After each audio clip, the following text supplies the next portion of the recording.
Close your eyes. This is a story designed to help you sleep. Tonight, you are the night watchman on a forgotten dock. The fog rolls in from the river, thick and gray, swallowing the lights of the city behind you. You have done this job for years. You know every plank, every piling, every creak of the old wooden pier. But tonight, something is different. A boat is coming. A boat with no running lights. And the cargo it carries is not meant to be seen. You are about to witness a transaction that will pull you into a hidden world of midnight shipments and secret ledgers. But first, let yourself be completely at ease. Breathe in slowly, and out. Let the rhythm of the water against the dock become the only sound. There is nothing to solve right now. Just let the story unfold, as you drift deeper into rest. The fog was the thickest you had seen in years. It came rolling in from the river just after midnight, a dense, gray wall that swallowed the far bank and erased the lights of the city beyond.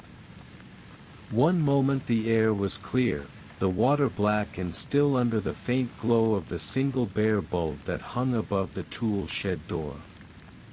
The next, you could barely see the end of the pier. The fog had a weight to it, a presence. It moved like something alive, curling around the pilings and drifting over the planks in slow, silent waves. It muffled the world, turning the familiar sounds of the river, the gentle lap of water against the wooden piles, the distant groan of a barge somewhere out in the shipping channel, the occasional cry of a gull, into something hushed and distant and strange. You pulled your coat tighter around your shoulders and kept walking. This was your job. It had been your job for nearly 15 years. Every night, from dusk until dawn, you walked this dock. You checked the moorings, running your hands along the ropes to make sure they were still tight. You checked the tool shed, making sure the padlock was secure and the equipment inside was undisturbed. You made sure no one had wandered in from the road, no kids looking for a quiet place to drink, no fishermen trying their luck after hours, no strangers with no good reason to be on a forgotten pier in the middle of the night. It was not complicated work. It was not dangerous work. Most nights, nothing happened at all. And that was how you liked it. You had spent enough years in the world to know that a quiet life was a gift, and you did not take it for granted. The dock was old. It had been built decades ago, back when this stretch of the river was busy with cargo boats and fishing vessels, before the new port opened downstream and the commerce moved away. Your father had worked on this dock. His father before him. The wooden planks beneath your feet had been laid by hands that were long since gone, and they had weathered decades of rain and sun and the slow, patient gnawing of the river. They creaked with every step you took, a sound as familiar to you as your own heartbeat. You knew this dock the way a captain knows his ship. You knew which boards groaned when you stepped on them, which pilings had been replaced after the flood of '08, which ropes had frayed and which ones still held. You knew the exact spot where the old ferry used to tie up, the iron cleat still bolted to the wood, worn smooth by years of use. You knew the smell of the river at different times of year, the clean, cold smell of winter, the muddy richness of spring, the faint, green scent of algae in the heat of August. Tonight, the air was cool and damp, and it carried the faint, metallic tang of autumn. The river was a dark, silent presence to your left. The fog sat on its surface like a lid, and the water beneath was invisible. You could hear it, though, the slow, steady rhythm of the current, the occasional soft slap of a wavelet against the wooden piles. It was a comforting sound. A constant sound. A sound that had been the background of your life for as long as you could remember. As a boy, you had sat on this very dock with your father, your legs dangling over the edge, watching the boats go by. He had pointed out the different vessels, the barges, the tugs, the fishing boats with their nets spread out to dry. He had taught you the names of the birds that nested under the pier. He had told you that the river was older than the city, older than the people who lived on its banks, older than memory itself. And he had told you that a watchman's job was not just to guard the dock, but to listen. To pay attention. To notice when something was not right. You were at the far end of the dock, near the old ferry slip, when you heard it. Not the river. Not the wind. Something else. A low, mechanical rumble, barely audible at first, but growing steadily louder. It was coming from the water. From somewhere out in the fog. You stopped walking. You turned off your flashlight and stood very still, listening. The rumble deepened. It was an engine. A boat engine, throttled down to a low, quiet murmur. And it was getting closer. You knew the sound of every boat that still ran on this river. The old tug that pushed barges upstream, its diesel engine chugging like a tired heart. The fire department's rescue skiff, high and whining. The occasional Coast Guard cutter, deep and powerful. But this was none of those. This was smaller. Quieter. A sound you had not heard before, smooth and well-maintained, the kind of engine that belonged to a private vessel, something expensive, something that did not normally come to this part of the river. And it was running without lights. No red and green running lights on the bow. No white stern light. Not even the faint glow of a cabin lamp. Just the sound, growing closer in the fog. You watched the fog. The engine sound grew louder, then shifted. Someone had put it in neutral. There was a soft, wet bump, the unmistakable sound of a hull touching wood. The boat had pulled up to the dock. Right at the far end of the ferry slip, where the water was deepest and the pilings were reinforced with iron. You waited for a voice, a shout, the sound of a line being thrown. Nothing. Only the soft, steady idling of the engine and the gentle bump of the hull against the pilings as the boat rocked in its own wake. Then, from the fog, a hand appeared. It reached out of the gray, a bare hand, no glove, the skin pale in the faint light of the distant tool shed bulb, and placed a wooden crate on the edge of the dock. The movement was deliberate but unhurried, as if whoever was on that boat had done this before, many times. On one finger was a silver ring, and on the ring was a symbol you could not quite make out in the darkness. The crate was heavy, you could tell by the way it landed, solid and final, the sound of its weight absorbed by the thick fog. Then the hand withdrew into the mist, and the engine rumbled again, and the boat pulled back into the fog before you could speak, before you could move, before you could do anything but stare at the crate sitting on the dock at your feet. The fog swallowed the sound of the engine as completely as if it had never been there at all. The river was silent again. You were alone on the dock with a crate that had come out of nowhere, delivered by a hand that had asked no questions and left no answers. You knelt down beside it, your knees pressing into the damp wood of the dock. The crate was small, no larger than a toolbox, but it was solid, made of rough, unfinished pine that had been nailed together with care. There were no markings on it. No shipping labels. No custom stamps. No address. Just a single symbol, drawn in white chalk on the top. A circle, and inside the circle, a shape you could not quite identify. The same symbol you had glimpsed on that silver ring, glinting for just a moment before it vanished into the fog. You did not know what it meant. But you had a feeling, quiet and certain, that you were going to find out.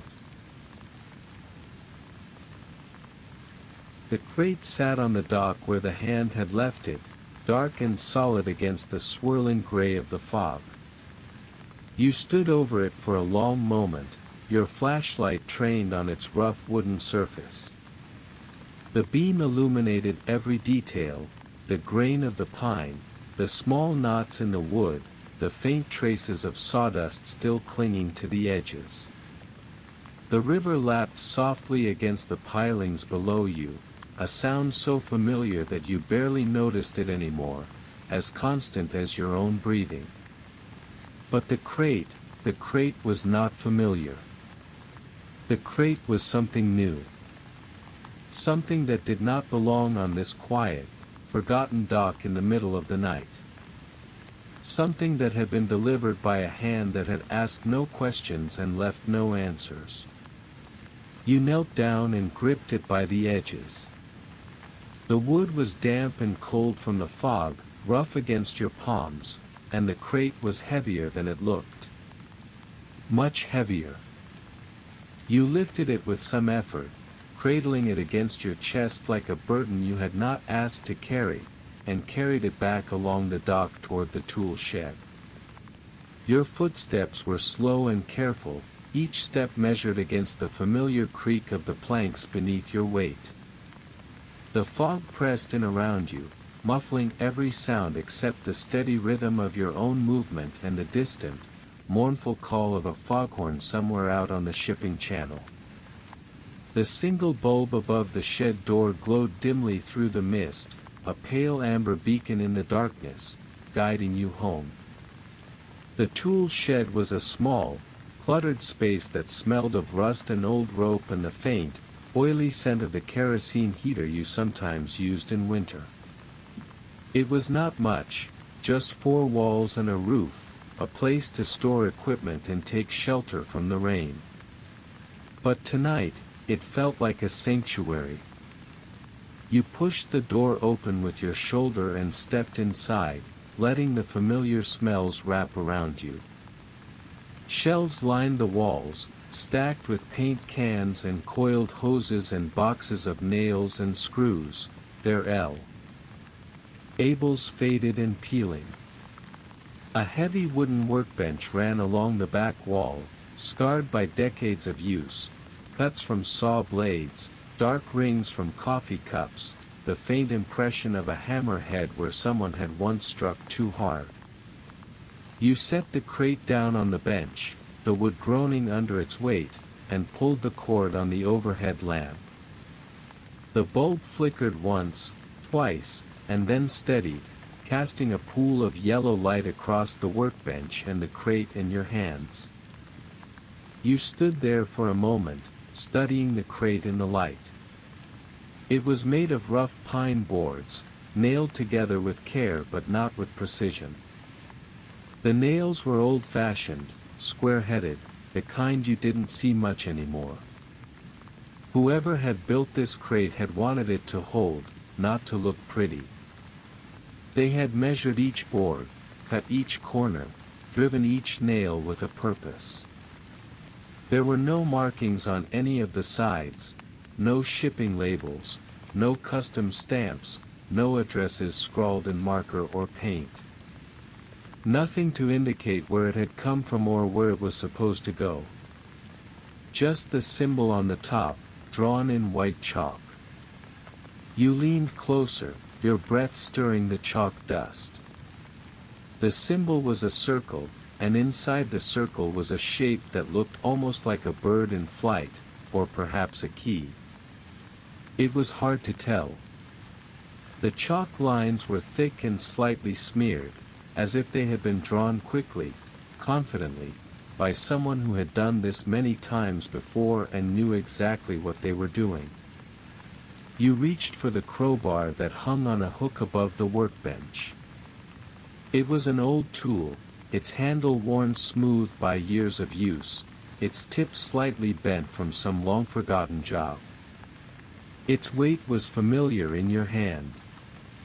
You wedged the tip beneath the edge of the crate's lid and pressed down. The nails gave with a low, creaking groan, the sound of wood resisting, then yielding. You worked the crowbar along the edge, loosening each nail in turn, until the lid lifted enough for you to get your fingers underneath.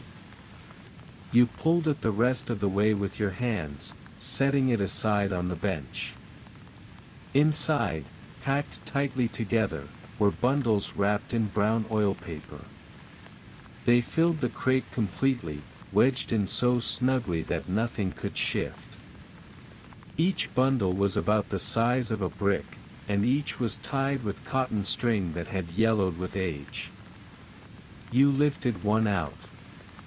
It was heavy. Dense.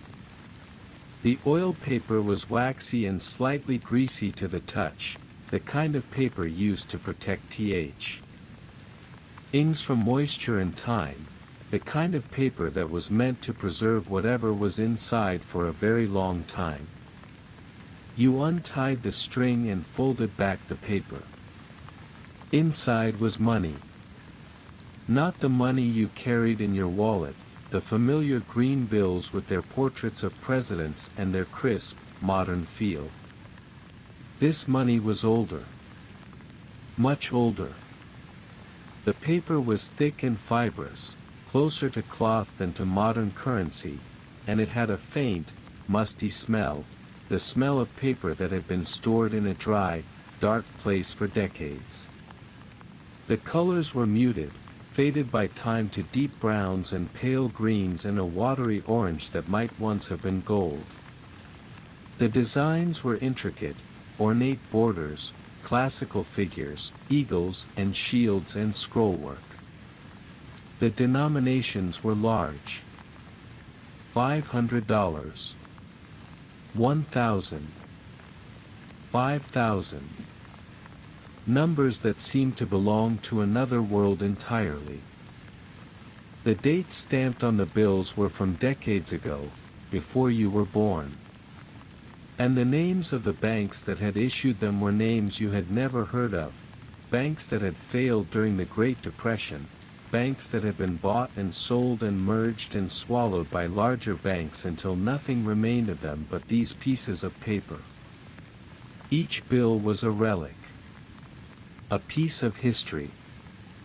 A ghost of a financial system that no longer existed. You counted. Slowly. Carefully. Bundle by bundle, brick by brick, bill by bill. The work was methodical, almost meditative. The only sounds were the soft rustle of the oil paper, the whisper of old currency against your fingertips, and the steady, patient lapping of the river against the dock outside. The pile of counted bundles grew on the workbench beside the crate. When you finished, you sat back on the old wooden stool that had been in the corner of the shed for as long as you could remember, and you stared at the numbers you had written on a scrap of paper. Nearly $500,000. Sitting in a crate on your workbench. Delivered by a hand in the fog. You looked at the money. You looked at the crate. You looked at the symbol drawn in chalk on the lid, the circle, the bird, the key. The fog was still out there. You could see it through the small window of the tool shed, pressing against the glass like something patient, something waiting. The river was invisible, but you could hear it, the slow, steady rhythm of the water against the dock, the occasional distant groan of a barge somewhere out in the darkness. Whatever was happening, it was not over. It had only just begun. And somewhere, out in the fog, a hand with a silver ring had already disappeared back into the night, leaving you with a question you did not yet know how to ask. The money sat in neat stacks on the workbench, its muted colors, deep browns, faded greens, watery oranges, strange and unsettling under the yellow glow of the overhead lamp. You had counted every bundle, every brick of oil paper, every bill. The total was still settling into your mind like a stone dropped into still water. Nearly $500,000. Delivered by a hand in the fog. But something else was bothering you, a quiet nagging at the edge of your thoughts. The crate was empty now, or nearly empty. You had lifted out all the bundles, one by one, until your fingertips had brushed against the rough, splintered wood of the bottom. And there, flat against the base of the crate, hidden beneath the last layer of currency, was something else. A book. A ledger. You reached in and lifted it out with both hands. It was heavier than you expected, its weight out of proportion to its size. The binding was dark leather, cracked and softened with age, its surface marked with faint scratches and the ghost of a label that had long since peeled away. The corners were rounded from years of handling, worn smooth like river stones. The spine had been reinforced with strips of cloth tape, carefully applied in neat, parallel lines. Someone had repaired this book. Someone had wanted it to last. Someone had placed it at the very bottom of the crate, beneath $500,000 in old, forgotten currency, as if it were the most important thing of all. You set it on the workbench beside the stacks of money. The overhead lamp buzzed softly, its yellow light pooling on the worn leather cover. Outside, the fog pressed against the small window of the tool shed, thick and gray and patient. The river lapped gently against the pilings, a sound so constant that it had become a kind of silence. You listened to it for a moment, letting the rhythm settle your thoughts. Then you opened the ledger. The binding crackled faintly, a sound like dry leaves stirring in a breeze. The pages inside were yellowed and brittle at the edges, and you had to handle them with care, turning each one as gently as you might turn the wing of a moth. The ink was black, faded now to a soft, watery brown, but still perfectly legible. It was written in a careful, deliberate hand, the letters formed with precision and patience. Not the hurried scrawl of a dock worker filling out a manifest at the end of a long shift. This was the hand of someone who took their time. Someone who wanted things recorded properly. Someone who understood that these words might matter, someday, to someone. The entries were organized in neat columns. A date. A ship name. A cargo description. A destination. The earliest entries were from the late 1950s, the ink still dark and crisp against the page. The cargoes were ordinary enough at first glance: lumber from the mills upriver, machinery bound for factories in the south, textiles and canned goods and sacks of grain. The destinations were familiar: cities up and down the coast, ports you had seen on maps, places where legitimate cargo might go. But as you turned the pages, moving forward through the years, the descriptions began to change. The cargoes became vaguer, less specific. Mixed goods. Miscellaneous. Special order. The handwriting never wavered, but the words themselves grew cautious, evasive, as if the writer had learned not to say too much. The destinations shifted too. They became ports you had never heard of, cities and countries that no longer existed on any map. The 1960s gave way to the 1970s, and the entries continued, careful, methodical, unbroken. The handwriting remained the same through all of it. Whoever had kept this book had been at it for nearly 20 years. That kind of consistency spoke of discipline, of dedication, of secrets that were meant to outlast the person who kept them. The foghorn sounded again, somewhere far out on the river, a low, mournful note that seemed to hang in the air for a long time before fading. The tool shed creaked softly as the wind shifted outside. You pulled your coat a little tighter and turned another page. The cargoes grew stranger still. Medical supplies. Agricultural equipment. Printed materials. These were not the kinds of things that smugglers usually carried, not guns, not drugs, not contraband liquor. They sounded almost legitimate. Almost innocent. But the evasive language, the careful omissions, the destinations in far-flung ports, they all told a different story. Whatever this ledger was recording, it was not ordinary trade. And then, on the last page, the entries stopped. The final line was dated 1972. The ink was the same, the handwriting the same, but something about it felt different. Heavier. The cargo was listed as machine parts, bound for a port in Southeast Asia, a place that, you happen to know, had been in the middle of a war at the time. And beside this final entry, in the margin, written not in ink but in pencil, was a single word. The graphite was faint, almost smudged away by the passage of years, but you could still read it. Abandoned ship.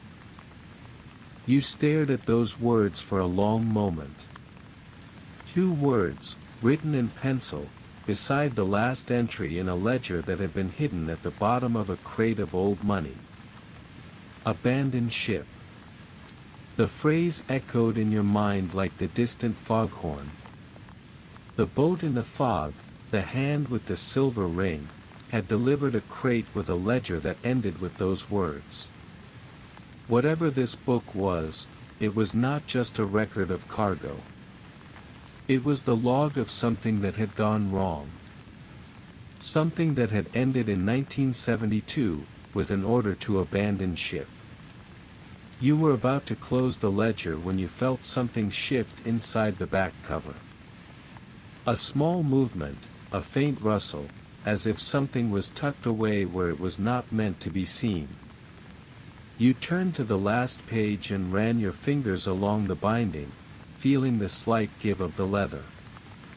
There was a bulge beneath the end paper, something flat and solid, pressed into the space between the cover and the pages.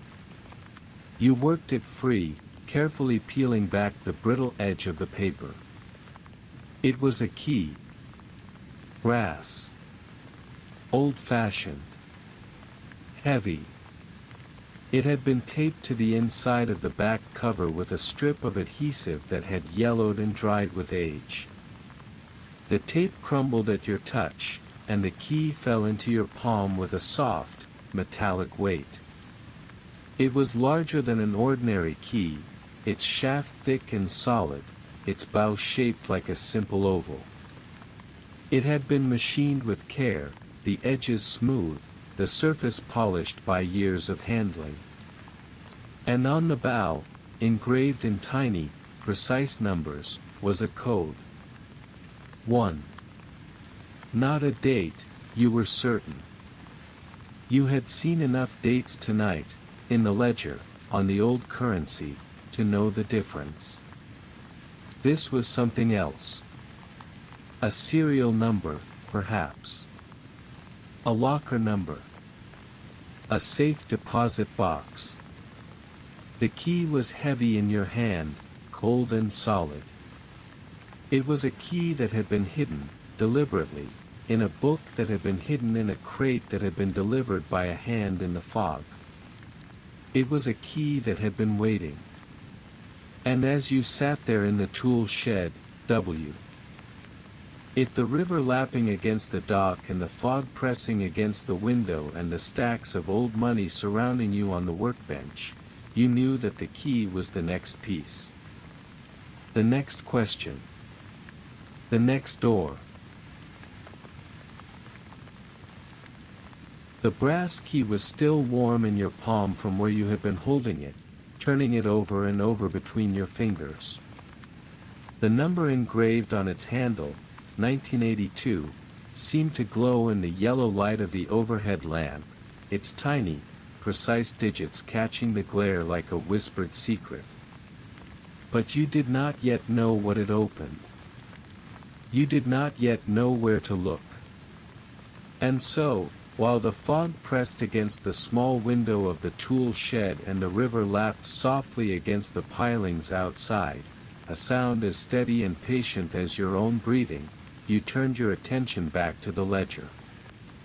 You had been so focused on the entries, the dates, the cargoes, the destinations, the careful columns of ink that stretched across the decades, that you had barely glanced at the first few pages.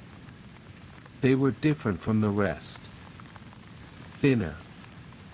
More fragile. The paper at the very front of the book was of a slightly different texture, as if it had been added later, or perhaps had been the original pages before the ledger was repurposed for its secret purpose. Not records of shipments, but something else.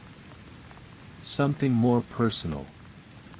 You turned back to the very beginning, to the page before the columns began, where the binding was still tight and the paper had not been handled as often.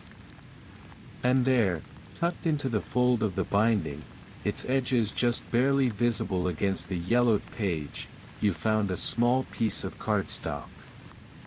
It was old. Older than anything else you had found tonight. The cardstock had yellowed to the color of weak tea, and its edges were soft and frayed from years of being pressed between the pages. A photograph was stapled to one corner with a rusted metal staple that left an orange-brown stain on the paper. An old photograph, black and white, faded by time to shades of gray and sepia, its surface slightly glossy from the chemicals used to develop it long ago. It showed a man in a uniform, the same uniform you were wearing right now. The dark wool coat with the brass buttons, EA. CH1 embossed with the emblem of the dock authority. The peaked cap with the same emblem on the front, a small anchor surrounded by a wreath of laurel leaves.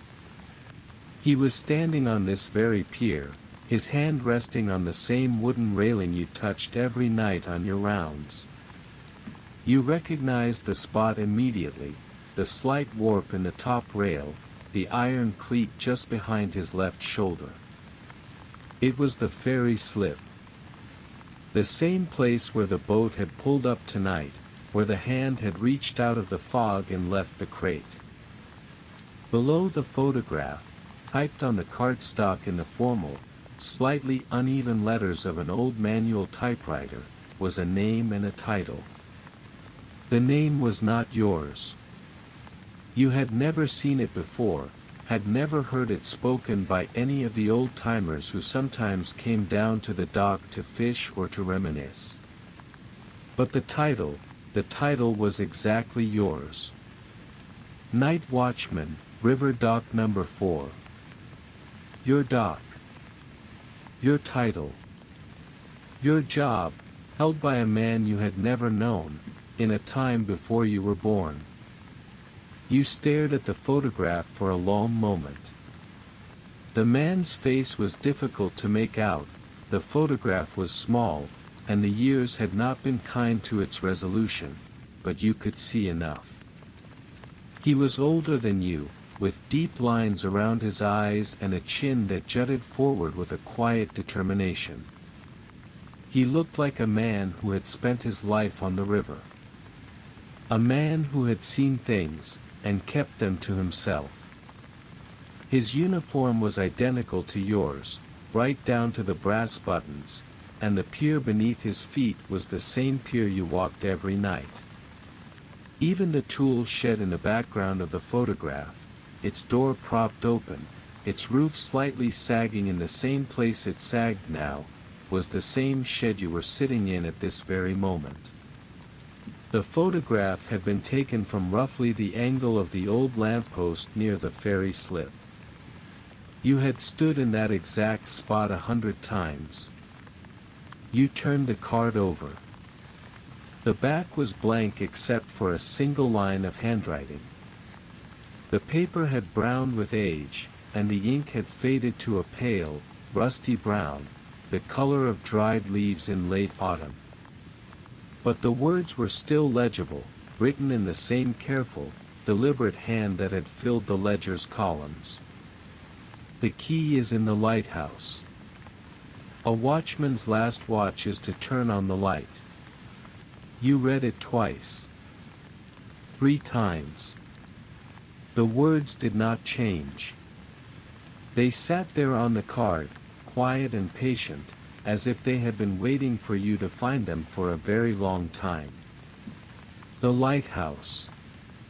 Of course. You knew exactly where it was. Everyone who lived along this stretch of the river knew the old lighthouse. It stood on a rocky point about 2 miles downstream, where the river bent sharply toward the sea.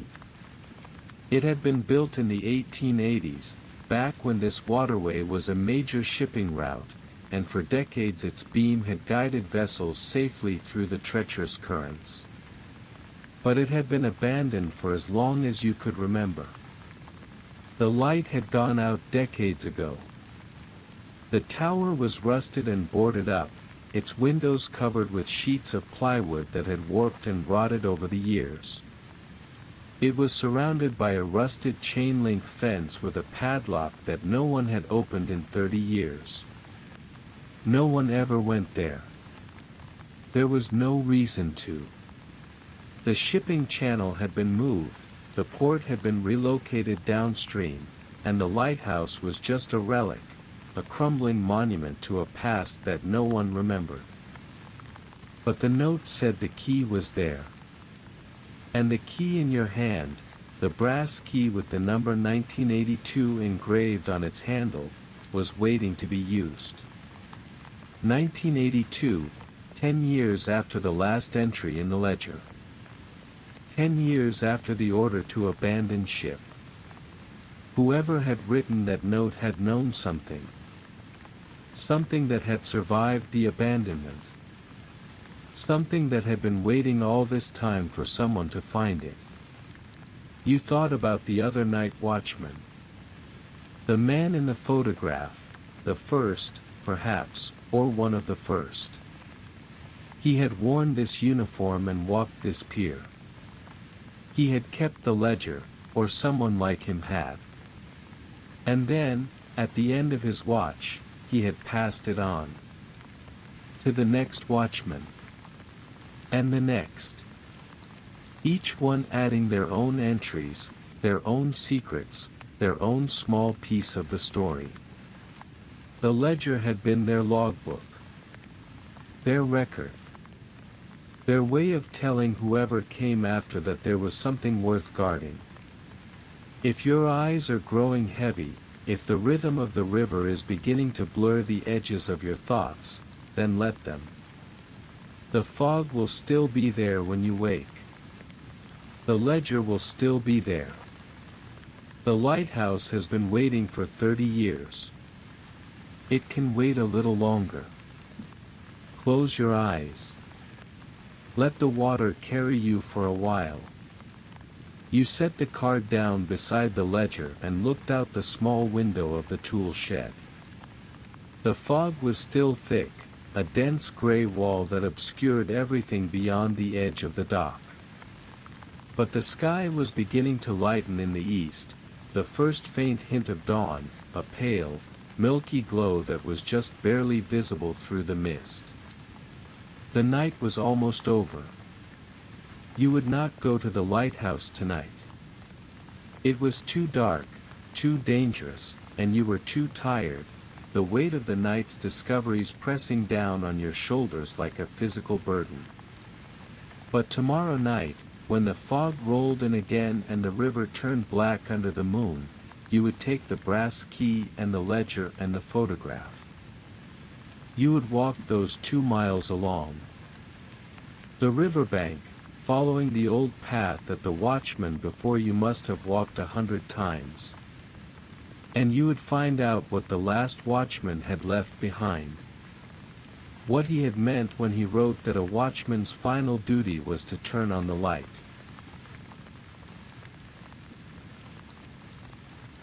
The fog was thinner the second night.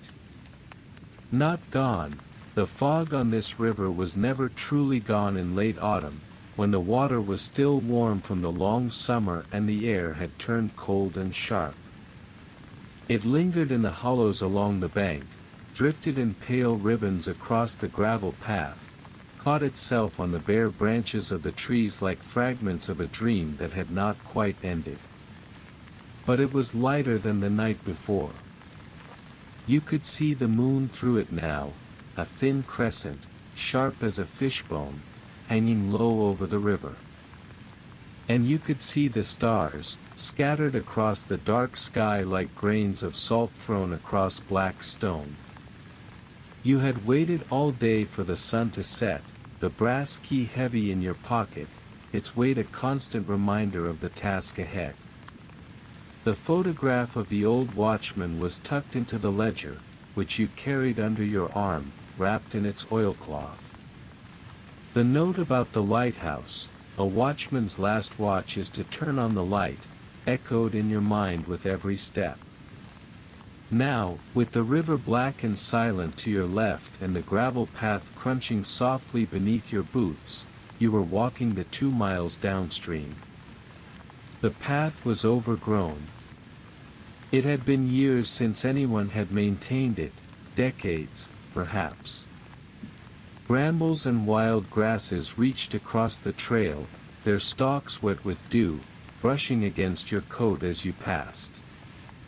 You had to duck under low-hanging branches, push through patches of nettles that stung your wrists. The path had once been a proper walkway, you remembered.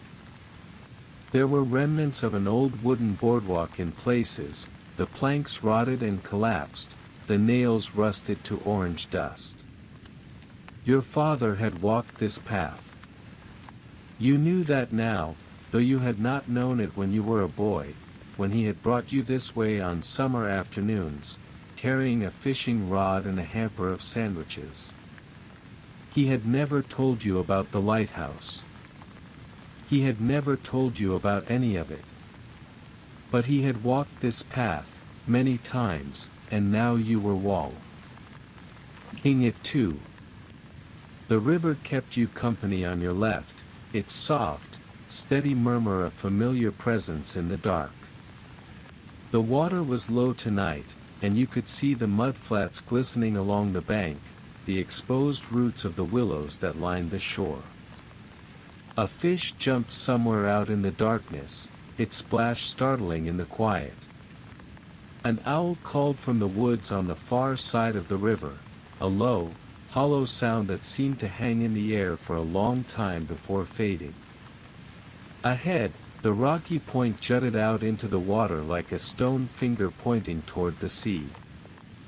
And on it, rising against the night sky, was the lighthouse. It was taller than you remembered. You had not seen it up close in years, not since you were a boy, walking this same path with your father on those long-ago summer days. It had seemed smaller then, less imposing. Now, it rose above you like a monument to something forgotten. The tower was made of old brick, its surface weathered and streaked with dark stains from decades of rain and wind and salt spray. The mortar between the bricks had crumbled in places, and tufts of grass grew from the cracks. The light at the top had been dark for 30 years. The great glass panes of the lantern room were covered with sheets of plywood that had warped and rotted, and some had fallen away entirely, leaving gaps through which you could glimpse the darkness within. A rusted chain-link fence surrounded the base of the tower, its posts leaning at odd angles where the ground had shifted over the years. A faded metal sign hung from the gate, its letters barely legible, "Danger. Keep out." But the padlock on the gate was old. Older than the sign, perhaps. It was a heavy, rusted thing, its shackle pitted and corroded by years of salt air and rain. When you touched it, the metal crumbled in your hand like dried clay, and the gate swung open with a low, reluctant groan that seemed to echo across the water. You crossed the overgrown yard to the lighthouse door. The weeds here were waist-high, thick with thistles and the dry, brown stalks of last summer's wildflowers. The door was solid iron, rusted at the edges, its surface rough and pitted. Someone had wrapped a heavy chain around it, securing it to an iron ring set into the stonework. The chain was newer than the fence, still rusted, but not as deeply, and it was held together by a padlock. A newer padlock. You pulled the brass key from your pocket, feeling its familiar weight in your palm. The number 1982 glinted in the moonlight. You fitted the key into the lock, turned it, and felt the mechanism release with a soft, satisfying click that you felt in your bones. The chain fell away, clanking against the iron door. The door opened into darkness. The air that spilled out was cold and still, smelling of damp stone and rust and something else, something faint and sweet, like old tobacco, like the ghost of a pipe smoked long ago. You switched on your flashlight and stepped inside. The ground floor of the lighthouse was a single round room, its walls curved and damp. A wooden workbench stood against one wall, its surface cluttered with old tools, a wrench, a hammer, a box of nails fused together by rust. A pot-bellied stove sat in the corner, its door hanging open, cold ashes spilling onto the stone floor. And directly ahead, winding upward around the central column in a tight spiral, was the staircase. You began to climb. The steps were iron, bolted into the brick, and they groaned beneath your weight. Dust lay thick on every surface, a soft, gray blanket that had been undisturbed for decades. Your flashlight swept the stairs ahead, illuminating the dust, the cobwebs, the dark streaks of moisture on the walls. The climb was longer than you expected. The staircase seemed to go on forever, spiraling upward into the darkness above. And then you saw the footprints. In the dust. Recent footprints, clear and sharp, leading upward. Someone had been here. Someone had climbed these stairs, days ago, perhaps weeks, but not years. The prints were too distinct for that. They had not yet been settled by time or wind or the slow, patient accumulation of dust. Your heart beat a little faster, but not with concern. With something closer to curiosity. to recognition. You continued upward, following the footprints. The staircase ended at a heavy wooden trapdoor set into the ceiling. You pushed it open.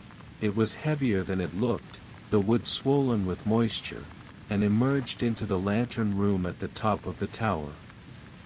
The room was circular, walled with glass panes that had once looked out over the river and the sea beyond.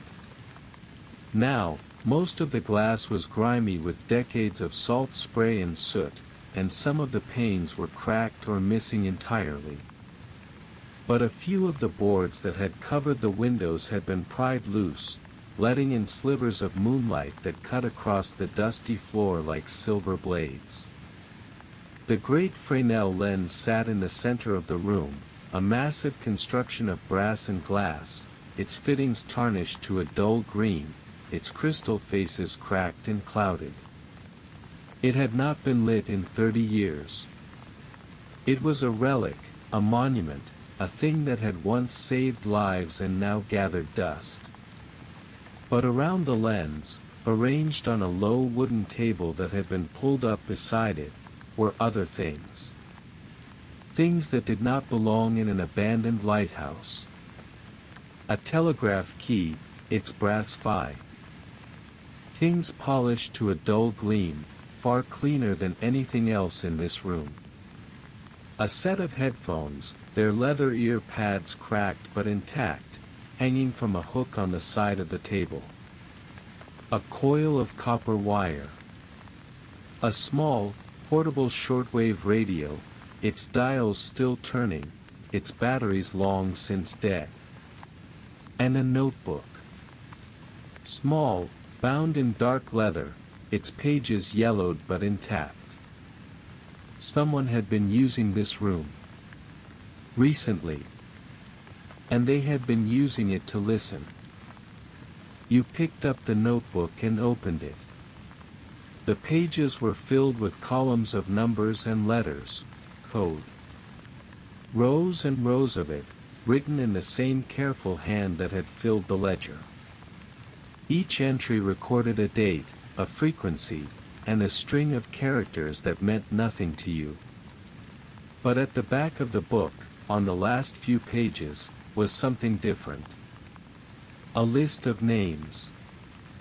Real names, not code. And beside each name, a word. Pelican. Heron. Kingfisher. Osprey. Not birds. You understood that now. These were ships. The vessels from the ledger. The boats that had carried the secret cargoes through the fog, year after year, decade after decade. And the names beside them, the code names, were the watchmen. The keepers of the code.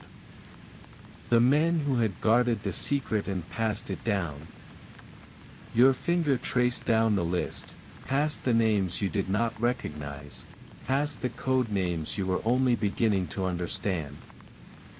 And there, at the very bottom, written in the same careful hand, was a name you knew better than any other. Your father's name. And beside it, his code name. Owl. You stood there in the cold, dark lantern room, the notebook trembling slightly in your hand. The telegraph key was silent. The radio was dead. The great lens behind you was dark and cold. But the code was still here. The list was still here. And at the bottom of that list, waiting for you all these years, was your father's name. Owl. The watchman who sees in the dark. Who had seen all of this before you, and had never told you. And now, somehow, you have become what he was. The next name on the list.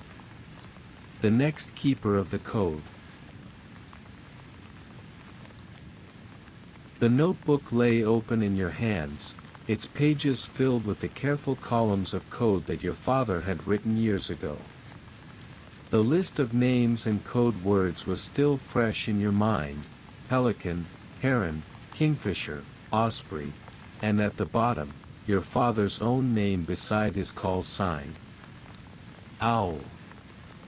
You stood in the cold, dark lantern room at the top of the lighthouse, the great Fresnel lens silent and dark behind you, the river rushing past far below. The moon had set, and the only light came from your flashlight, propped on the wooden table, casting long shadows across the curved walls. The notebook was more than just a list. It was a manual. The first pages, which you had only glanced at before, contained detailed instructions, frequencies, times, protocols. Someone had written them in the same careful hand that filled the ledger and the codebook. Your father's hand. He had documented everything: how to operate the shortwave radio, when to listen, what to listen for. And according to his notes, the radio was still here.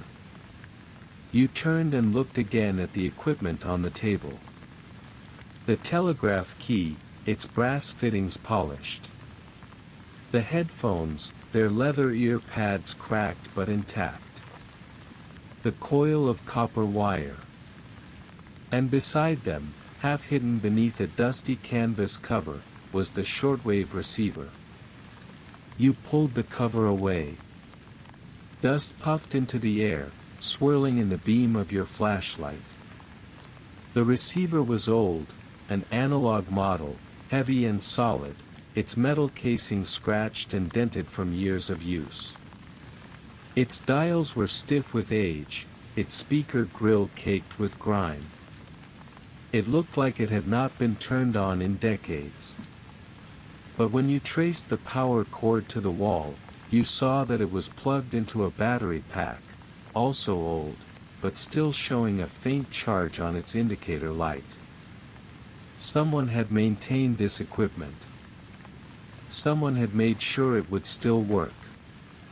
You followed the instructions in the notebook. You connected the antenna wire to the receiver, running it out through one of the broken window panes into the cold night air. You turned the dial to the frequency listed on the first page, 4125 kHz, the maritime band, the channel that ships used to communicate with shore stations in the days before satellite phones. You put on the headphones, adjusting the cracked leather pads over your ears. The world went quiet. The river, the wind, the creak of the old lighthouse, all of it faded, replaced by a soft, steady hiss of static. You sat there for a long time, listening to the white noise, watching the second hand of your wristwatch creep toward the appointed hour. According to the notebook, the transmissions came at irregular intervals, but always between midnight and 2 in the morning, and always on this frequency. The static hissed and crackled. The headphones pressed against your ears. Outside, the river flowed past in the darkness, patient and eternal. And then, faintly, almost imperceptibly at first, you heard something beneath the static. A voice. Not a human voice, not exactly.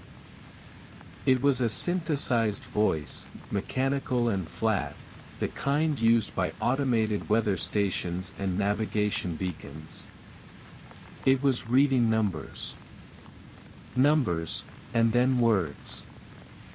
Code words. You grabbed the pencil from the table and began to write, copying down the numbers as they came, your handwriting shaky from the cold and the adrenaline. The voice repeated the sequence 3 times, then fell silent. The static returned. You sat very still, the headphones still on, waiting to see if there would be more. But there was nothing. The transmission was over. Your hands were trembling slightly as you opened the codebook. The first page contained a simple cipher, a table matching each code word to a letter of the alphabet, each number to a prearranged phrase. You worked through the sequence you had written down, decoding it line by line. And then you stopped. The message read, "Owl calling Pelican. Second shipment dispatched. Destination, Port of San Francisco. Delivery, standard protocol. Owl. Your father's call sign." Your father had been dead for 15 years. But his message was still broadcasting. Still repeating, week after week, month after month, year after year. A ghost in the machine. A voice from beyond the grave. And someone, somewhere, was still listening. The harbor bar was not the kind of place you went for the atmosphere. It was a low, dark room tucked into the ground floor of an old warehouse at the edge of the dock district, its windows fogged with decades of cigarette smoke, its wooden bars scarred and polished by the elbows of 1,000 longshoremen and fishermen and night watchmen who had come and gone over the years. The beer was cheap, the lighting was dim, and the jukebox in the corner had been broken since before you started working on the dock. But it was the place where the old-timers gathered, the men who had worked the river when the port was still busy, who remembered the names of boats that no longer sailed, who could tell you stories about the way things used to be. You had come here looking for one man in particular. His name was Eddie, and he had been a dock worker for more than 40 years before his knees gave out and he retired to a small apartment above a laundromat on 3rd Street. He still came to the harbor bar most evenings, nursing a single glass of whiskey and holding court at the end of the bar, his voice rough as gravel, his memory sharp as a tack. If anyone knew about the code names in your father's notebook, it would be Eddie. You found him in his usual spot, a hunched figure in a faded flannel shirt, his hands wrapped around a glass of Jameson. You sat down beside him and ordered a beer. For a while, you talked about nothing, the weather, the river, the new condos going up where the old fish market used to be. And then, quietly, carefully, you asked him about pelican and heron and kingfisher. About owl. Eddie went very still. His eyes, which had been drifting lazily around the bar, fixed on your face with an intensity that surprised you. He did not speak for a long time. The jukebox hummed its silent, broken hum. The ice shifted in his glass. Finally, he took a slow sip of his whiskey and set the glass down on the scarred wood of the bar. "Where did you hear those names?" he asked. His voice was quieter than you had ever heard it. You told him. Not everything, not yet. But enough. The crate. The ledger. The lighthouse. The radio. Your father's call sign. Eddie listened without interrupting. When you finished, he was silent again for a long moment. Then he nodded, almost to himself, and took another sip of his whiskey. "Those were the bird boats," he said. "That's what we called them. Pelican, heron, kingfisher, osprey. Your father was owl. And there were others. Sparrow. Raven. Cormorant." He shook his head slowly. It was a network. A shipping network, but not the kind you put on the books. They moved things the government couldn't move through regular channels. Money. Equipment. Medical supplies. Things that needed to get to places that didn't officially exist. It started during the war and just kept going. After the war, after Korea, after Vietnam. It never really stopped. Just changed names. Changed hands. You asked him how he knew all this. Eddie looked at you for a long moment. Then he reached into his back pocket and pulled out a worn leather wallet. He opened it carefully, his thick fingers clumsy with age, and extracted a photograph. It was old, black and white, faded to sepia, its edges creased and soft. He slid it across the bar to you. The photograph showed 3 young men in work clothes, standing on a dock. On the left was your father, young and strong, his arms slung around the shoulders of the man beside him. On the right was a man you had never seen before, tall and dark-haired, with a cigarette tucked behind his ear. And in the middle, holding a wooden crate, the same size and shape as the crate that had been delivered to your dock in the fog, was Eddie. You turned the photograph over. On the back, in handwriting you recognized, was a date. April 1973. And beneath it, a single line, last voyage of the Kingfisher. Eddie picked up his glass and held it to the light, watching the amber liquid swirl. Your father wasn't just a watchman, he said quietly. He was the one who made sure the shipments got through. And that crate you found, that was the last one. The one that never got delivered. He paused, and his eyes met yours. Until now.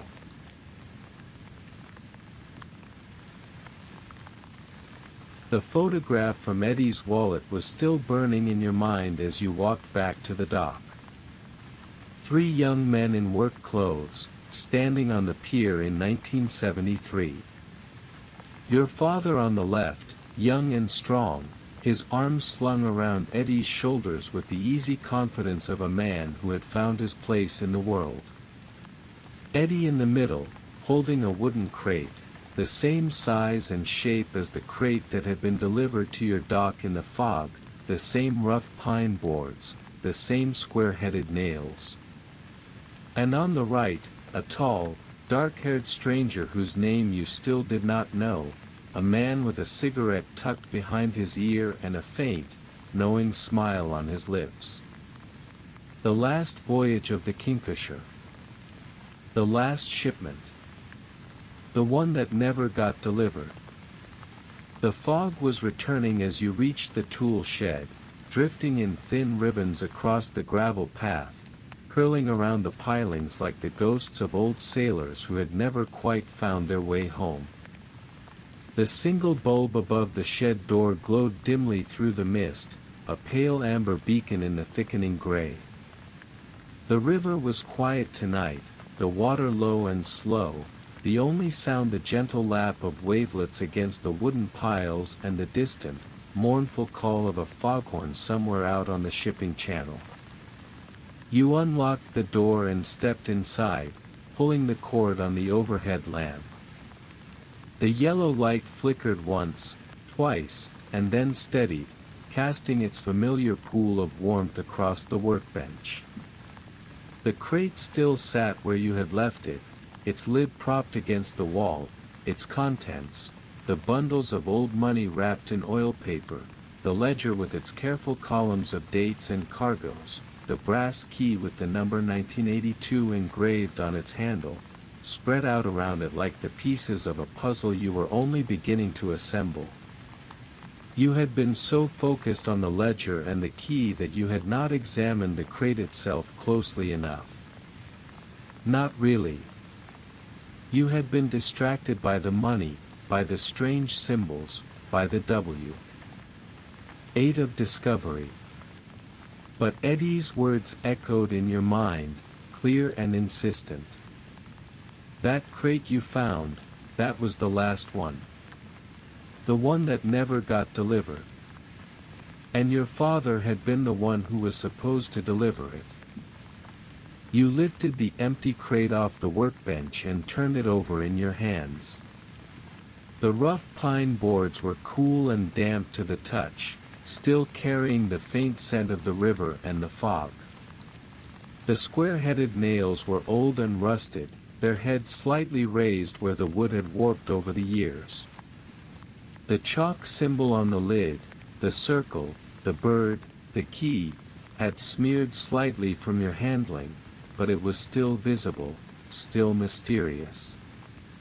You had studied all of these things before.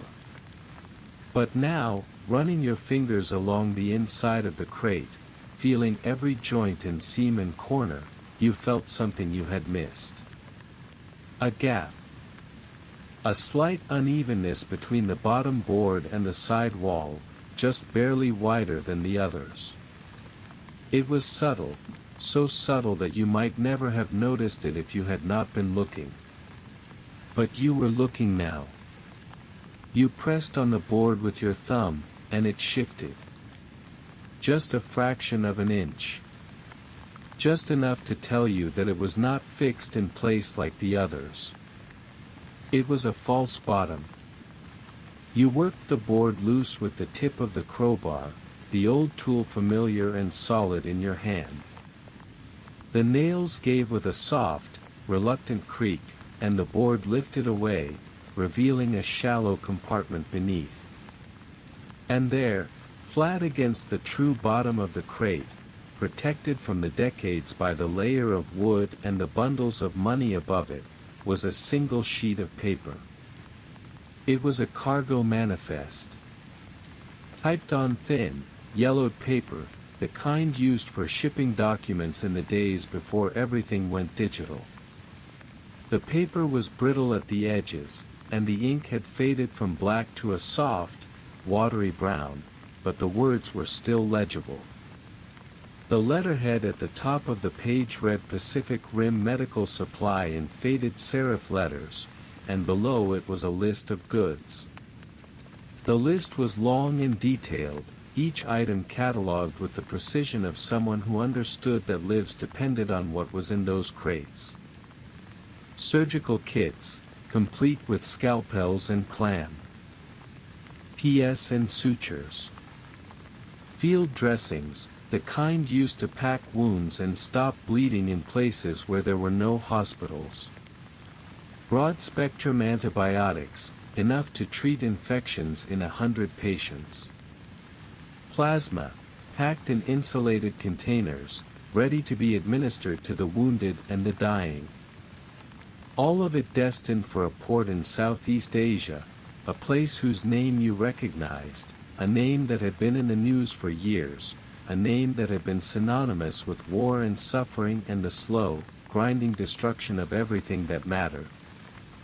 The shipment had been intended for a hospital. A hospital that, you knew from the history books and the old newsreels, had been bombed before the supplies could arrive. Bombed, and burned, and left in ruins, with nothing but the ghosts of the patients and the doctors who had once walked its corridors. At the bottom of the manifest, below the typed list and the official stamps and the shipping codes, was a note. It was written by hand, in ink that had faded over the years to a pale, rusty brown, the color of dried blood, the color of old grief. The handwriting was your father's. You knew it instantly, the same careful, deliberate hand that had filled the ledger and the codebook and the note about the lighthouse. Payment held pending release of funds. And beside it, a signature. Your father's name. Dated 1975. You read the words again, and each time they settled deeper into your chest. The money in the crate, the $50,000 in old bills, the bundles of currency wrapped in oil paper, the relics of banks that no longer existed, was not smuggled cash. It was not criminal proceeds. It was the payment. The funds that had been frozen, held back by some distant bureaucratic machinery that no longer mattered, in a world that no longer existed. The money had been meant to pay for the medical supplies. And the medical supplies had been meant to save lives. And your father had been the one who was supposed to make sure it all went through. But something had stopped him. A regulation. A frozen account. A war that had no patience for paperwork. Whatever the reason, the payment had never been released. The shipment had never left the dock. And your father had carried that knowledge for the rest of his life. He had written the note in his own hand. He had signed his own name. And then he had placed the manifest in the false bottom of the crate, hidden beneath the money that should have paid for the supplies, and he had waited. He had waited for the funds to be released. He had waited for the shipment to be cleared. He had waited for someone to come along and finish what he had started. Let these numbers and these names settle quietly in your mind now. The manifest is old. The money is old. They have waited at the bottom of this crate for decades, and they will not mind waiting a little longer. Close your eyes. Let the sound of the river carry you for a while, gentle and slow, like a hand smoothing down a crumpled page. You sat there on the old wooden stool, the manifest resting on your knee, the river lapping against the pilings outside. The fog had thickened again, pressing against the small window of the shed like something alive. The stacks of old money surrounded you on the workbench, their muted colors soft in the yellow light. And you understood, at last, what the crate really was. It was not a treasure. It was a burden. A burden that your father had carried for the last years of his life, and that had now passed to you. The shipment had never left. But it still could. The money was still here. The manifest was still here. And somewhere out there, perhaps, the hospital had been rebuilt. The war had ended. The wounds had healed. But the debt remained. And the choice of what to do with it, to let it rest, or to set it free, was now yours. The money had a story. Every dollar of it, every faded bill with its intricate engravings and its obsolete bank names, was a thread in a tapestry that had been woven decades before you were born. And you were determined to unravel it. The names on the old currency were your first clue. Banks that had failed during the Depression. Banks that had been bought and sold and merged into larger institutions, their original identities erased, their histories forgotten. You spent the daylight hours of the next several days following those names, tracing them through libraries and archives and the dusty back rooms of county record offices. You sat at long wooden tables in the public library, scrolling through microfilm reels of old newspapers, the reader emitting its soft, rhythmic hum. You made phone calls to the State Banking Commission, waiting on hold while clerks dug through files that had not been touched in years. You drove to the state capitol and spent an afternoon in the basement of the Historical Society, surrounded by boxes of documents that smelled of dust and old paper and the faint, sweet scent of decay. The trail was old and cold, but it was still there. And it all led back to a single source. A small bank called Riverbend Trust. Chartered in 1946, in the optimistic years after the war, when the city was growing and the docks were busy and the river was still a highway for commerce. Its headquarters had been a modest brick building on a cobblestone street in the old financial district, a street that was now lined with coffee shops and boutiques. The building itself was still there, but the bank was long gone. It had been acquired in 1974 by a larger regional bank, one of those quiet, efficient consolidations that swept through the industry in the 1970s, swallowing the small institutions like a whale swallowing minnows. That regional bank had itself been acquired in the 1980s, and that acquirer had been swallowed in turn by one of the financial giants that now dominated the skyline downtown. But beneath all those layers of corporate history, beneath the mergers and the acquisitions and the rebrandings and the consolidations, the records of Riverbend Trust still existed. They were stored in an archive warehouse on the edge of the city, a vast, dim space filled with rows of gray metal filing cabinets and shelves of cardboard boxes and cabinets of microfilm that stretched back decades. You drove there on a gray Thursday afternoon, the sky low and heavy with the promise of more rain.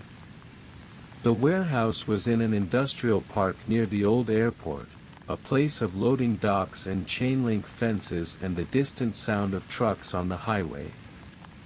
The archivist was a small, precise woman in her 60s, with silver spectacles that perched on the end of her nose and a quiet, methodical manner that suggested she had spent a lifetime bringing order to chaos. Her name was Mrs. Calloway, and she had worked in this warehouse for more than 30 years. She listened to your request without expression, her pale eyes studying your face as you explained what you were looking for, the records of a trust account, opened in 1975, under your father's name. She asked no questions. She simply nodded, turned, and disappeared into the labyrinth of filing cabinets. You waited.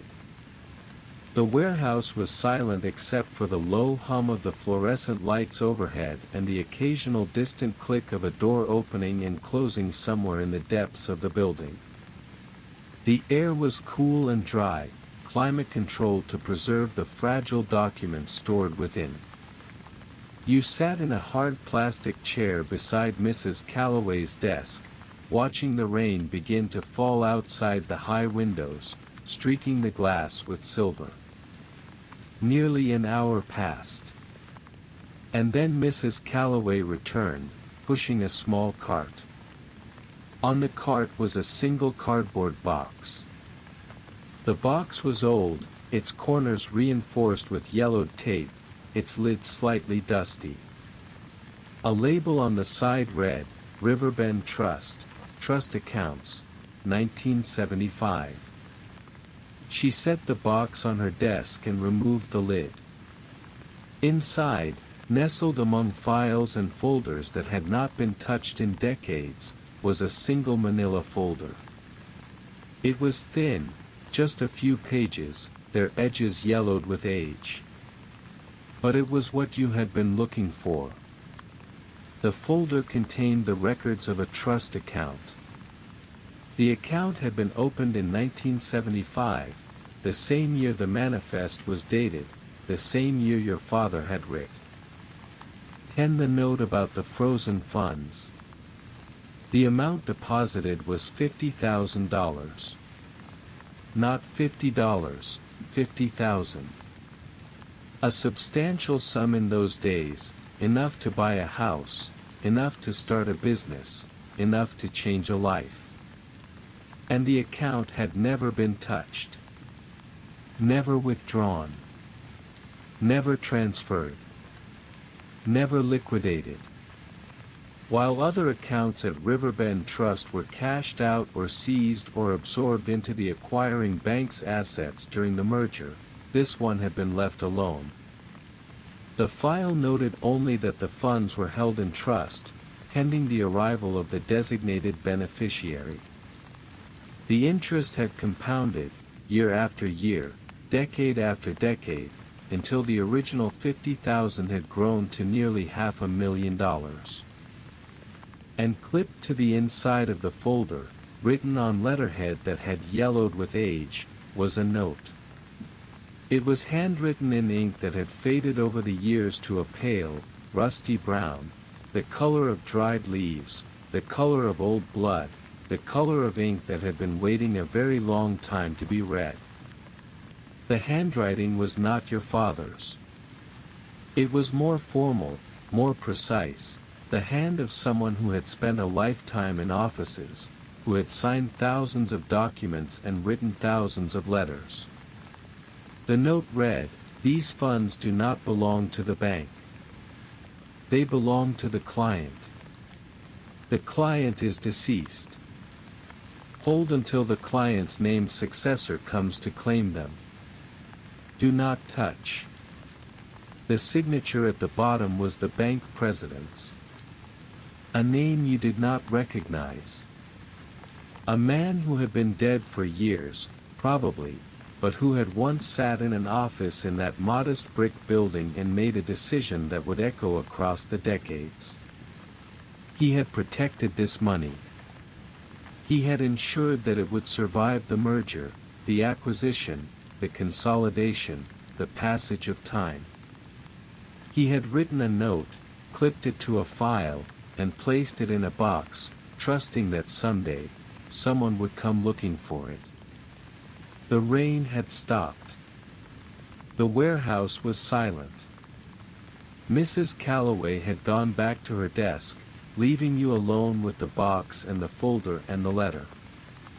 You looked at the name of the client, the person who had entrusted this money to the bank, who had set up this account, who had ensured that it would survive mergers and acquisitions and the passage of decades.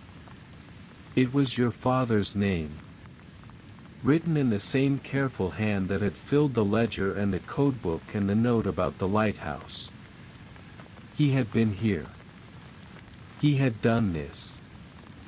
And he had left it for you. You sat there for a long time, the folder open in your lap, the letter resting on top of it. The fluorescent lights hummed overhead.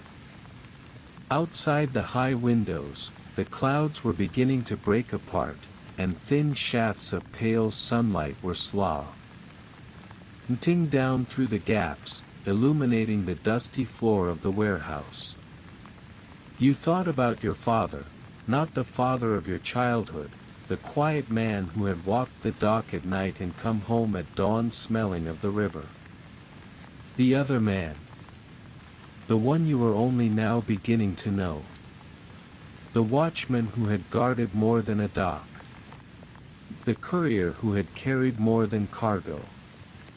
The father who had left you a ledger and a key and a crate full of money and a trust that had been waiting, patiently, for you to come and claim it. Not because he wanted you to be rich, but because he wanted you to finish what he had started. The key to your father's past had been sitting above your head for 15 years, and you had never known it. After his funeral, you had packed his belongings into a few cardboard boxes, the things you couldn't bear to throw away, the things you weren't sure what to do with. His pipe.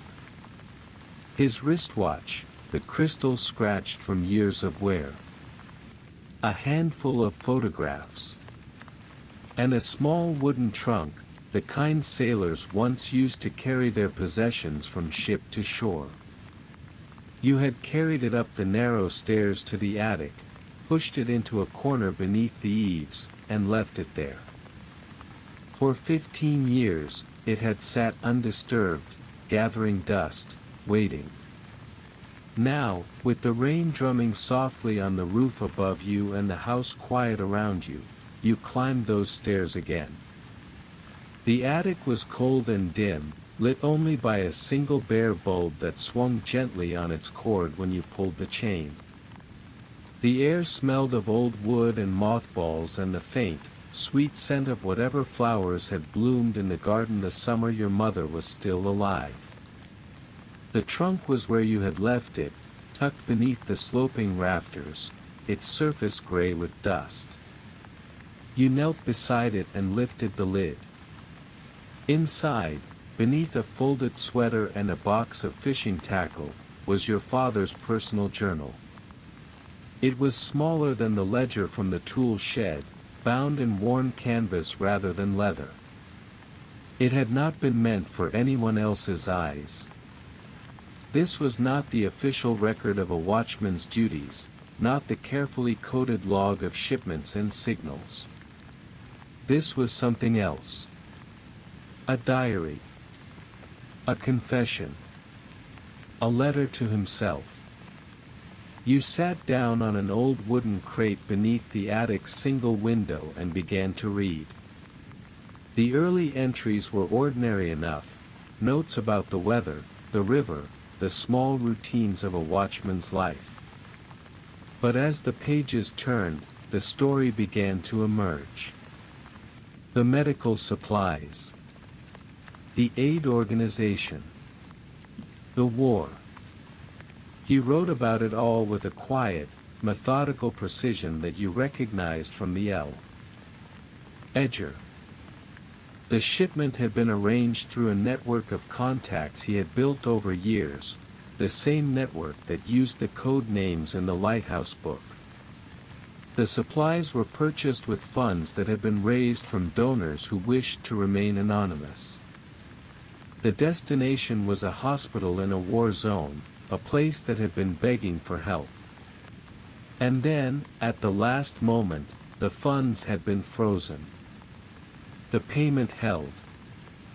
The shipment grounded. He had tried everything. Letters. Phone calls. Appeals to the bank, to the shipping company, to anyone who might have the authority to release the money. But the war had its own logic, and bureaucracy had its own inertia, and neither of them cared about a small shipment of medical supplies bound for a hospital that no one in power had ever heard of. So he had hidden the money in the crate, tucked the manifest into the false bottom, and waited for the war to end. But the war did not end. And before it could, he fell ill. The last entries in the journal were written in a hand that trembled slightly, the ink less steady than before. He knew he was running out of time. And so, on the final page, he wrote a letter. Not to himself. To you. You unfolded it carefully, the paper brittle with age. His handwriting was weaker here, but still legible. He told you about the crate. About the shipment. About the code names and the lighthouse and the radio. And he told you what to do. When you are old enough, he wrote, if the shipment is still there, find a man called Heron. He will know what to do. The letter was signed with his name and his code name. Owl. You had never received this letter. But you were reading it now.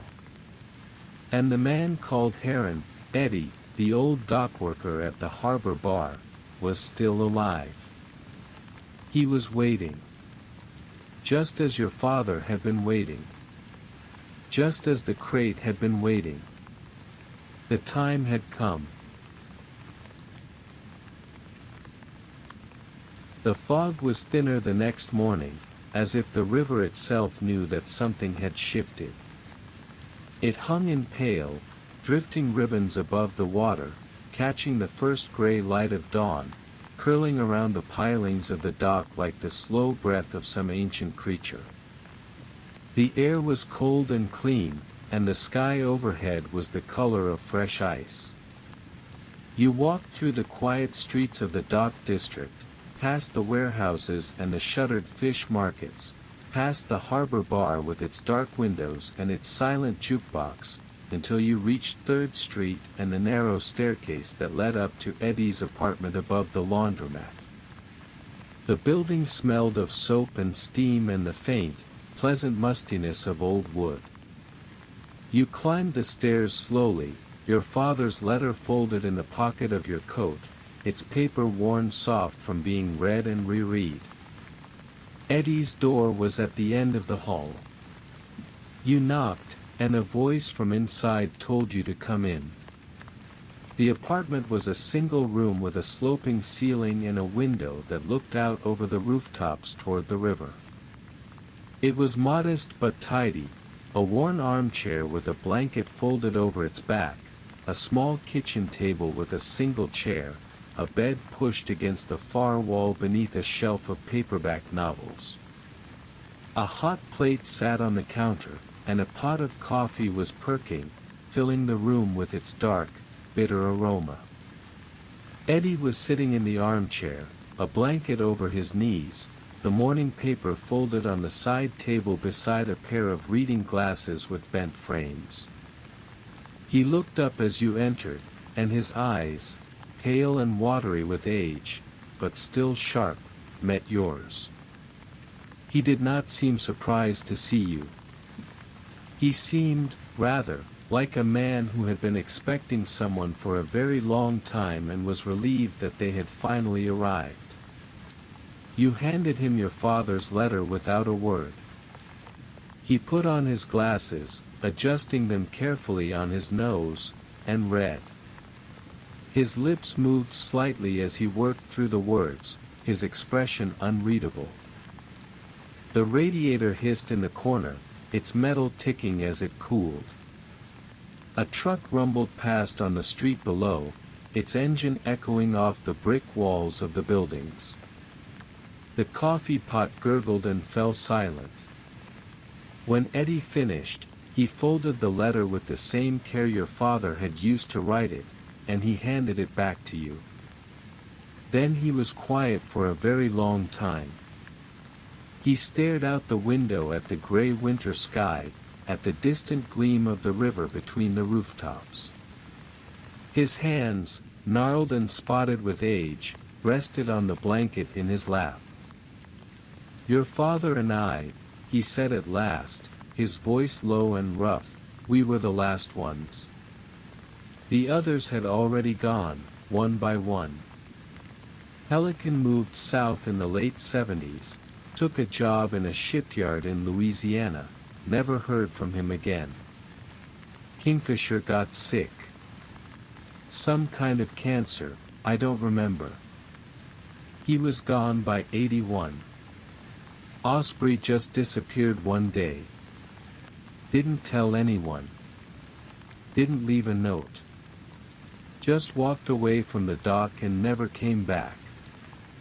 But Owl and Heron, he paused, and a faint, sad smile crossed his weathered face. That was your father and me. Owl and Heron. We stayed. We were the ones who believed in it. The ones who thought it mattered. He pushed himself up from the armchair, his old joints protesting with a series of small, soft cracks.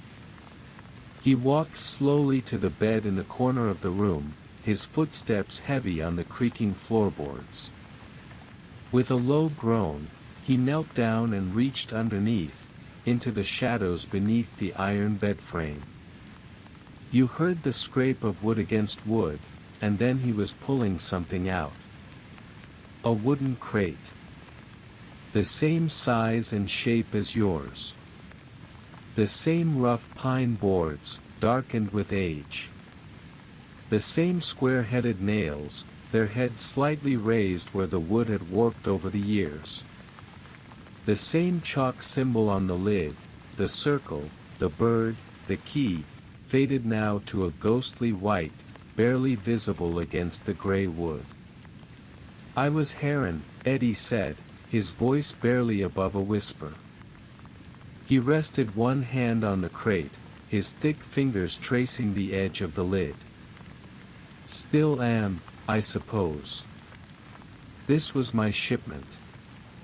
The one I was supposed to deliver. It's been under my bed for 40 years. 40 years, waiting for someone to come and take it. He looked up at you, and his eyes were damp, the lines around them deeper than before. After your father died, I didn't have the heart to keep going. I didn't know where to find you. Your mother had moved. I looked for you, I swear I did, but I couldn't find you. So I kept it. All these years. I kept it, hoping that someday you'd come looking. And you did. It took 40 years, but you did.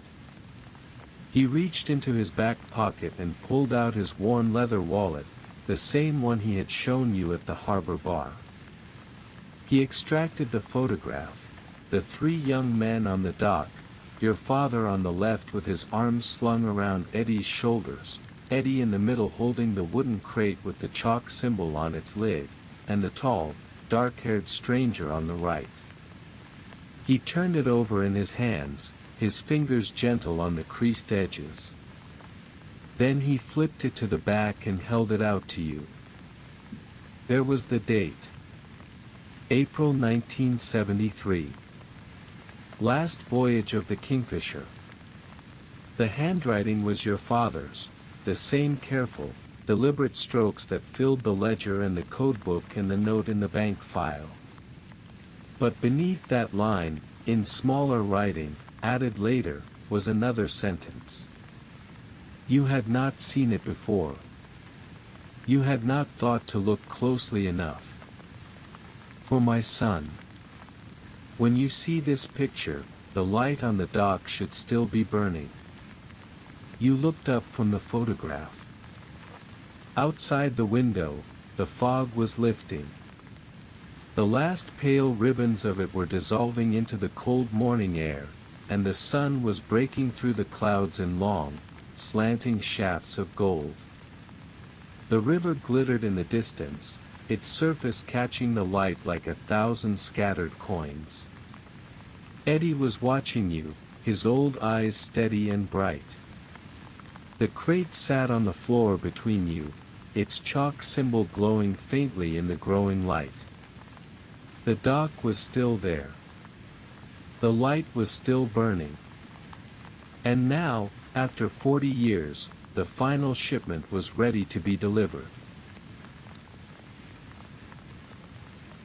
The two crates sat side by side on the workbench in the tool shed, their lids propped against the wall, their contents spread out in neat stacks beneath the yellow glow of the overhead lamp. Your father's crate. Eddie's crate. Between them, they held the remnants of a mission that had begun nearly half a century ago, a mission that had been interrupted by war and bureaucracy and the slow, quiet passage of time, but that had never been abandoned. Not by your father. Not by Eddie. And not, you realized, by the people who had been waiting for these supplies all along. Finding the aid organization was easier than you expected. Their name was on the manifest, Pacific Rim Medical Supply, and when you searched for it online, you discovered that it had not disappeared. It had grown. It had moved its headquarters to Geneva in the 1980s, expanded its operations across 3 continents, and changed its name slightly. But it was still there. Still doing the same work. Still sending medical supplies to places that the rest of the world had forgotten. You sent an email to the address listed on their website, not knowing if anyone would read it, not knowing if anyone would believe what you had to tell them. The reply came within hours. A brief, formal note from a senior administrator, asking for more details. You sent them the manifest. You sent them the photographs. You told them about your father, and about Eddie, and about the code names and the lighthouse and the radio. And then you waited. The response, when it came, was not what you expected. A delegation would be sent, the administrator wrote. 2 representatives from the organization would fly in from Europe to meet with you, to collect the shipment, to close the file. They arrived on a gray Tuesday morning, a man and a woman in dark coats, carrying briefcases and wearing the slightly bewildered expressions of people who had just traveled halfway around the world to collect a package that had been waiting for them since before. They were born. You met them at the dock. You showed them the crates, the manifest, the ledger. You told them the story, all of it, from the foggy night when the hand had reached out of the darkness and left the first crate on the pier. They listened in silence, their faces unreadable. And then the woman, who had introduced herself as the organization's director of logistics, reached out and touched the stack of old medical supplies with a gentleness that surprised you. These supplies, she said quietly, were meant for a hospital that no longer exists. It was destroyed in the war. But the war is over now. And there is another hospital, in another country, that needs them just as much. We will make sure they get there.